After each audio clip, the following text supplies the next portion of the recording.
ಕಾಂಗ್ರೆಸ್ ನಾಯಕರು ಬಿಜೆಪಿ ಅಥವಾ ಜೆಡಿಎಸ್ ಕಡೆ ಮುಖ ಮಾಡ್ತಾ ಇದ್ದಾರೆ. ಕಂಪ್ಲೀಟ್ ಇವತ್ತು ಹನಿ ಟ್ರ್ಯಾಪ್ ವಿಚಾರದಲ್ಲಿ ಇದು ಅಧಿಕಾರದ ಒಂದು ಗದ್ದುಗೆಗೆ ಒಬ್ಬರನ್ನು ತೊಳೆದು ಇನ್ನೊಬ್ಬರು ಹತ್ತಬೇಕನ್ನೋ ಒಂದು ಪ್ರಯತ್ನದಲ್ಲಿ ಯಾರು ಹತ್ತಬೇಕೆಂದರೆ ಅವ್ರನ್ನ ತೊಳೆಯೋದಕ್ಕೆ ಸೀಟಲ್ಲಿ ಕುಂತಿರೋರು ತೊಳೆಯೋ ಪ್ರಯತ್ನದಲ್ಲಿ ಇವತ್ತು ದೇವರು 138 ಸೀಟ್ ಕಾಂಗ್ರೆಸ್ಗೆ ಕೊಟ್ಟಿದ್ದರೂ ಕೂಡ ಸಾರ್ವಜನಿಕ ವಲಯದಲ್ಲಿ ಜನರಿಗೆ ಅದ್ಭುತವಾದಂಥ ಅಭಿವೃದ್ಧಿ ಕೆಲಸಗಳನ್ನ ಮಾಡೋದು ಬಿಟ್ಟು ಅಧಿಕಾರದ ಒಂದು ದುರಾಸೆಯಿಂದ ಅವರವರೇ ಇವತ್ತೇನು ಹೋರಾಟ ಮಾಡ್ಕೊಳ್ತಾ ಇದ್ದಾರೆ. ಇದರಿಂದ ಇವತ್ತು ಇಡೀ ರಾಜ್ಯದ ಜನರು ಗಮನಿಸ್ತಾ ಇದ್ದಾರೆ.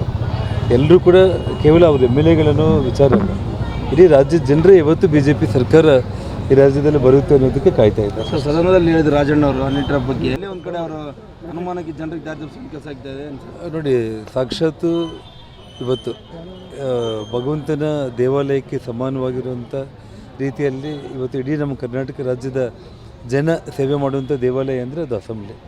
ಆ ಸದನದಲ್ಲೇ ಅವರು ಎದ್ದು ನಿಂತು ಒಬ್ಬ ಸಿಟ್ಟಿಂಗ್ ಕ್ಯಾಬಿನೆಟ್ ಮಿನಿಸ್ಟರ್ ಮಾತಾಡಿದ ಮೇಲೆ ಕೂಡ ಈ ರಾಜ್ಯದ ಮುಖ್ಯಮಂತ್ರಿಗಳು ಅದ್ರ ಬಗ್ಗೆ ತಕ್ಷಣ ಅವರು ದೊಡ್ಡ ಮಟ್ಟದ ಒಂದು ತನಿಖೆಗೆ ಅವರು ಆದೇಶ ಕೊಡಬೇಕಾಗಿತ್ತು. ಇವತ್ತಿಗೂ ಕೊಟ್ಟಿಲ್ಲ ಅಂತಂದರೆ ಅವರವರಲ್ಲೇ ಇವತ್ತು ಆದರೆ ಅದನ್ನು ತೋರಿಸಿ ಹೆದರಿಸಿ ನನ್ನ ಸೀಟಿಗೆ ನೀನು ಅಡ್ಡ ಬಂದರೆ ನೋಡಿದ್ದು ಇನ್ನೊಂದೇನಾಗುತ್ತೆ ಅನ್ನೋದೆಲ್ಲ ಆಟ ಆಡ್ತಾ ಇದ್ದಾರೆ ಅನ್ನೋದು ಸ್ಪಷ್ಟವಾಗಿ ಕಾಣಿಸ್ತಿದೆ.